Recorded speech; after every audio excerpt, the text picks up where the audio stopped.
Hello guys, welcome to on channel property providers. मैं आपका अपना भाई अरविंद डागर स्वागत करता हूँ आपके खुद के चैनल पे।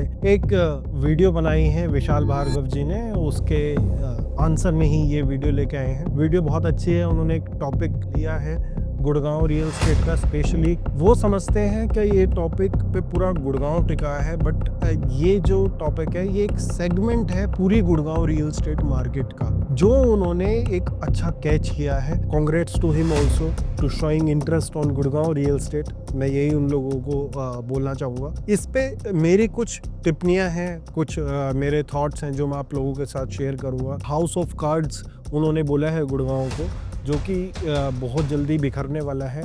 इसमें एक बहुत इंपॉर्टेंट पॉइंट है, उन्होंने बहुत अच्छी चीज़ भी बोली है। एक क्या इसमें कुछ प्रोजेक्ट्स हैं, उन्होंने बोला है कुछ प्रोजेक्ट्स हैं जो कि स्क्रम्बल होने वाले हैं। उन्होंने पूरे गुड़गांव के बारे में ऐसा नहीं बोला है, बट एट द एंड उन्होंने एक चीज़ बोली है, क्या एंडिंग स्टोरी कैसी होगी वो, उसके बारे में हम दर बदर एक एक चीज़ें बात करेंगे।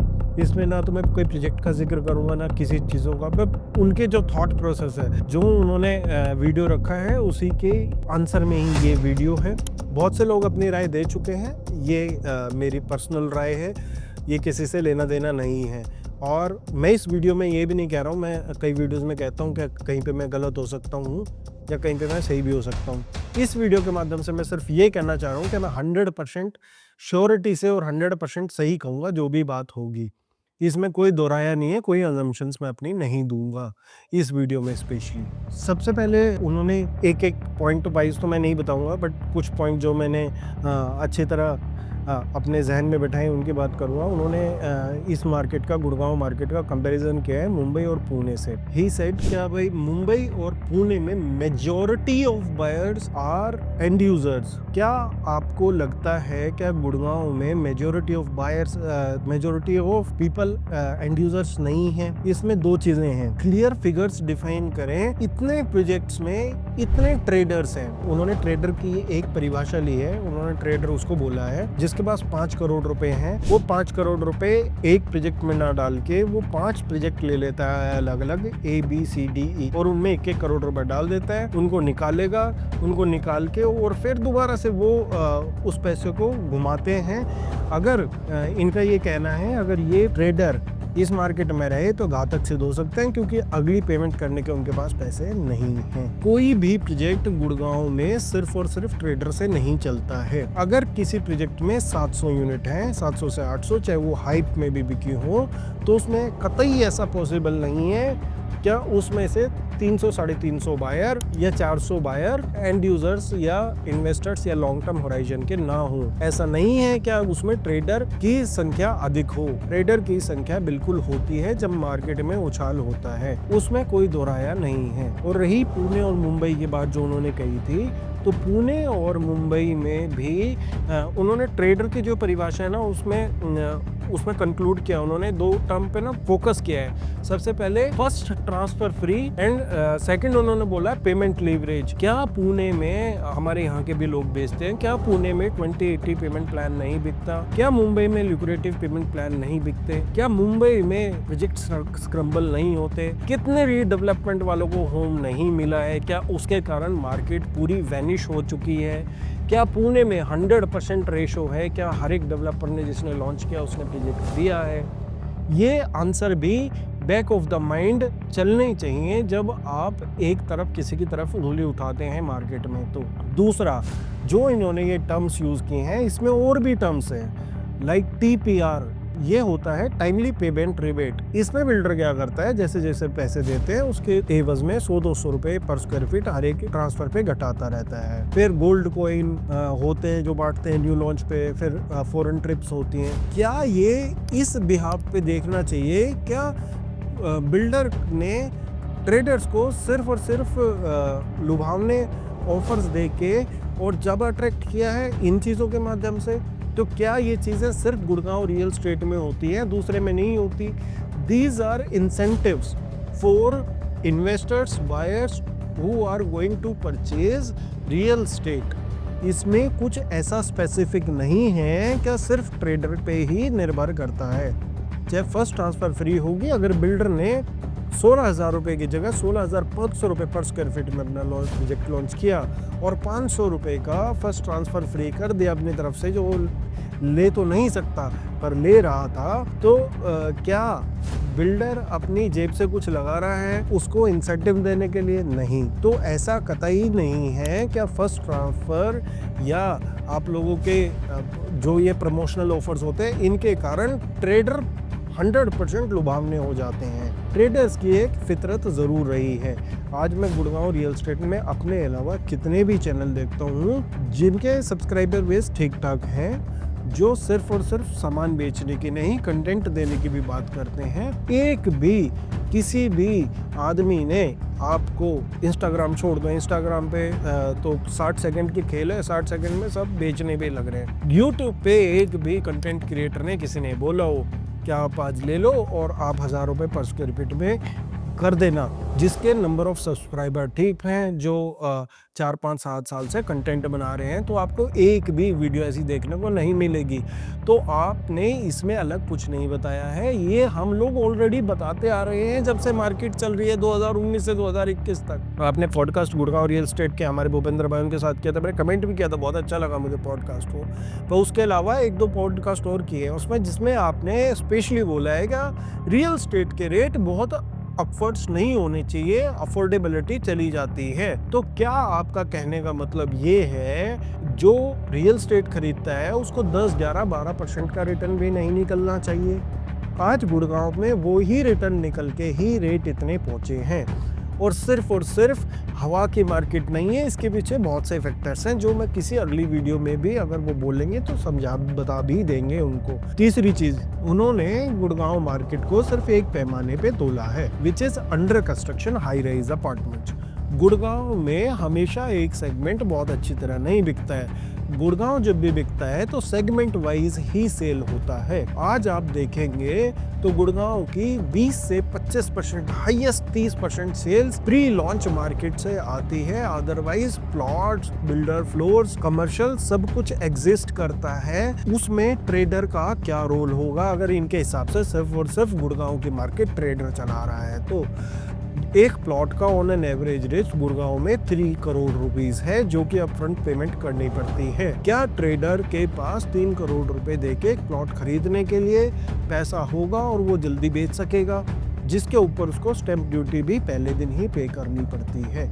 तो ऐसा ज़रूरी बिल्कुल नहीं है कि ट्रेडर ही सिर्फ मार्केट को रन कर रहा है। अगर मार्केट में 2 यूनिट है और 5 ट्रेडर्स ने खरीदी है तो इतना ही अमाउंट है गुड़गांव में, क्योंकि वो 5 भी दिन रात अपनी पोस्टिंग्स करते हैं हर एक जगह और वो बताते हैं कि मुझे किसी ने फंसा दिया गया। हर एक मार्केट में ना कोई अच्छा होता है ना बुरा होता है। तो ट्रेडर्स हमेशा हर एक मार्केट में होते हैं। It's not only in Gurgaon, already exist in Pune and Mumbai also. तो वो सिर्फ आप एक मार्केट के बारे में नहीं बोल सकते हैं क्या इसका एंडिंग गलत होगा बिकॉज इसमें ट्रेडर्स हैं। इसके बाद इन्होंने बोला था कि कैश फ्लो बिल्डर्स का बिगड़ जाएगा बिकॉज यूनिट जो सेल उन्होंने ट्रेडर को करी है वो आगे पेमेंट नहीं कर पाएंगे। इसका सीधा सा आप डेटा भी ले सकते हैं, गवर्नमेंट वेबसाइट्स पे ऑलरेडी अवेलेबल है, हरेरा की वेबसाइट पे। दूसरी चीज, किसी भी बिल्डर की जो प्लॉट की या लैंड की बाइंग होती है या 100% खरीदना पड़ता है, तो वो जरूरी नहीं है क्या उसने अभी 40 करोड़ रुपए पर एकड़ ही खरीदा हो और वो 18,000 रुपए में बेच रहा है तो उसको आज ही प्रोजेक्ट बेचना है। वो प्रोजेक्ट अगर 40% भी बिक गया, 40-50% भी बिक गया, तो भी उसका सक्सेस रेशो बहुत ज़्यादा है। अगर वो सक्सेस रेशो ज़्यादा है, अगर उसने 50% यूनिट बेच के भी इतना पैसा बना लिया तो प्रोजेक्ट भी बना पाएगा और हैंडसम अमाउंट भी निकाल पाएगा। तो उसको जो ट्रेडर यूनिट ले रहे हैं और वो डिफ़ॉल्ट करेंगे पेमेंट में, उससे बहुत ज़्यादा फ़र्क नहीं पड़ने वाला है डियर विशाल जी। तो मेरा ये टेक है, क्या गुड़गांव की मार्केट सिर्फ ट्रेडर से नहीं चलती? दूसरे ऑफर सिर्फ और सिर्फ, चाहे फर्स्ट पेमेंट का हो, चाहे टीपीआर का हो, चाहे गोल्ड कॉइन हो, चाहे और ऑफर्स हो बिल्डर की तरफ से, वो सिर्फ गुड़गांव मार्केट में एग्जिस्ट नहीं करते, वो हर एक मार्केट में एग्जिस्ट करते हैं। एक इन्होंने बोला था कि गुड़गांव रियल एस्टेट 3 गुना बड़ा है। जो कि बिल्कुल इनएक्यूरेट फिगर है। आप जैसा एनालिसिस करने वाला आदमी जो रियल एस्टेट को क्लोजली स्टडी करता है, चाहे रियल एस्टेट खरीदता ना हो, बट उसको ये जानना भी बहुत ज़्यादा ज़रूरी हो जाता है क्या जब भी कोई मार्केट का एनालिसिस हो तो करेक्ट नंबर के साथ करना ज़रूरी होता है। अगर आप वो नंबर फिगर्स में लेके आएंगे कहीं से तो हम लोग उस चीज़ पे भी बहस कर सकते हैं। दूसरी चीज़ ये है इसमें क्या आज के दिन में बिल्डर्स अपना 50% माल बेच के भी सुपर सक्सेसफुल है। दूसरा पैमाना अगर डिफ़ॉल्ट करता है तो ये पैमाना हो गया कि वो सक्सेसफुल हो सकता है इन एनी केस सिनेरियो। तीसरा, हर एक मार्केट में कोई ना कोई बिल्डर क्रम्बल करते हैं और किसी ना किसी के प्रोजेक्ट नहीं बनते हैं। मार्केट में शिफ्ट्स भी होते हैं, सेगमेंट कोई नीचे आता है जो नहीं बिकता है, तो मेरा कहने का बिल्कुल ये मतलब नहीं है कि Gurgaon real estate high rise हमेशा ही उतनी गति से बिकता रहेगा। उसके पीछे सर्टेन रीजंस और कुछ चीज़ें प्लॉट करती हैं, उस प्लॉटिंग के ऊपर ही सारी चीज़ें चलती हैं। सेगमेंट वाइज चलता है गुड़गांव। मैंने एक रील भी बनाई है अपने इंस्टाग्राम पे, उसको भी देख लेना, यूट्यूब पे भी वो डाल दूंगा मैं अपनी टीम को बोल के। हमेशा एक मार्केट में अगर आप ये कहोगे कि हाई राइज बिकता रहेगा, प्लॉट नहीं बिकेंगे, तो ये भी गलत है। आप कहो प्लॉट बिकता रहेगा, कमर्शियल नहीं बिकेगा, ये भी गलत है। पूरे स्टेट का रेवेन्यू डिसाइड करता है क्या रियल स्टेट कैसा बिका, not only high rise apartments. कुछ ना कुछ प्रोजेक्ट बिना बने ज़रूर रहेंगे, कुछ ना कुछ प्रोजेक्ट फेल ज़रूर होंगे, कुछ ना कुछ प्रोजेक्ट नहीं बनेंगे, कुछ ना कुछ प्रोजेक्ट रिटर्न नहीं देंगे। बट वो एक रियल स्टेट इन्फ्लुएंसर की या रियल स्टेट कंसल्टेंट की भूमिका तय करती है कि आप अपने क्लाइंट को किसको क्या दिलाते हैं। वो सिर्फ एक पैमाना गुड़गांव रियल एस्टेट में ही नहीं है, वो पूरे इंडिया में पैमाना होता है, चाहे वो हैदराबाद मार्केट हो, चाहे पुणे हो, चाहे वो बेंगलोर हो। अगर आप इनमें से कोई भी एक मार्केट ऐसी बता दें जिसमें से एक भी प्रोजेक्ट फ्लॉप नहीं हुआ या एक भी ऐसा नहीं हुआ कि बिल्डर ने बना के सारे ही दिए 100% डिलीवरी मिली है, सब में रिटर्न भी मिला है, तो ऐसा कभी पॉसिबल नहीं होगा। हर एक चीज़ हर एक जगह एग्जिस्ट करती है। इट डजंट मीन क्या Gurgaon is house of cards. Gurgaon is a pure investment factory जहाँ पे रेट बढ़ेंगे भी और लोग खरीदेंगे भी। अगर कहीं के रेट नहीं बढ़ते तो वो चिंता का विषय ज़्यादा है। इस विषय को छोड़ के क्या कहीं के रेट नहीं बढ़ने चाहिए। अगर रेट नहीं बढ़ेंगे तो इन्वेस्टमेंट पे रिटर्न कैसे निकलेगा जो अपनी इन्वेस्टमेंट कर रहा है। रियल एस्टेट में इन्वेस्टमेंट ज़्यादा होती है तो रिटर्न ज़्यादा दिखता ही है। हाँ, ये ज़रूर होता है कि टाइम टू टाइम डिपेंड करता है। और उन्हें मैं एंडिंग में बोला था कि एक एंडिंग होती है, गुड़गांव के स्टोरी की भी एंडिंग होगी। हर एक स्टोरी की एक एंडिंग होती है, वो मार्केट साइकिल्स भी डिपेंड करती है। ऐसा नहीं है हमेशा कि हमेशा रिटर्न मिलेगा ही मिलेगा। ऐसा भी होता है मार्केट स्टैग्नेशन होती है, मार्केट भाव 10-20 हज़ार रुपये गज नीचे होंगे प्लॉट्स के, 500,000 स्क्वायर फीट अपार्टमेंट के कम होंगे। बट जब आप लॉन्ग होराइजन में निकलेंगे तो वो फिर भी आपको अनअफोर्डेबल मिलेंगे आज से 10 साल बाद।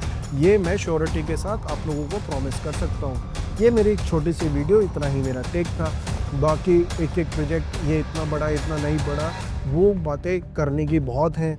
अगर आप लोग विशाल जी को भी इन्विटेशन है मेरी तरफ से, अगर वो डिस्कशन में ओपन होना चाहे तो जूम कॉल में भी, मैं यहाँ आने का वेट नहीं कर सकता।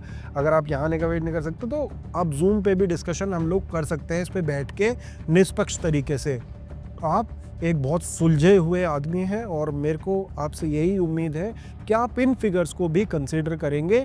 जब आप प्राइमरी मार्केट को कंसीडर करते हैं तो second market always exist in this scenario, तो आप उसको भी कंसीडर करके और तभी अपने किसी कंक्लूजन में पहुंच के किसी मार्केट के बारे में आगे से तर्क वितर्क करेंगे। उम्मीद करता हूँ आप लोगों को सबको वीडियो समझ आई, तो चैनल को सब्सक्राइब, वीडियो को लाइक ज़रूर करें, शेयर करें सब लोगों के पास, तो जो लोग इस वीडियो को जिनके पास पहुंचना चाहिए उन लोगों के पास पहुंचे। मिलते रहेंगे अगली वीडियोस में। धन्यवाद।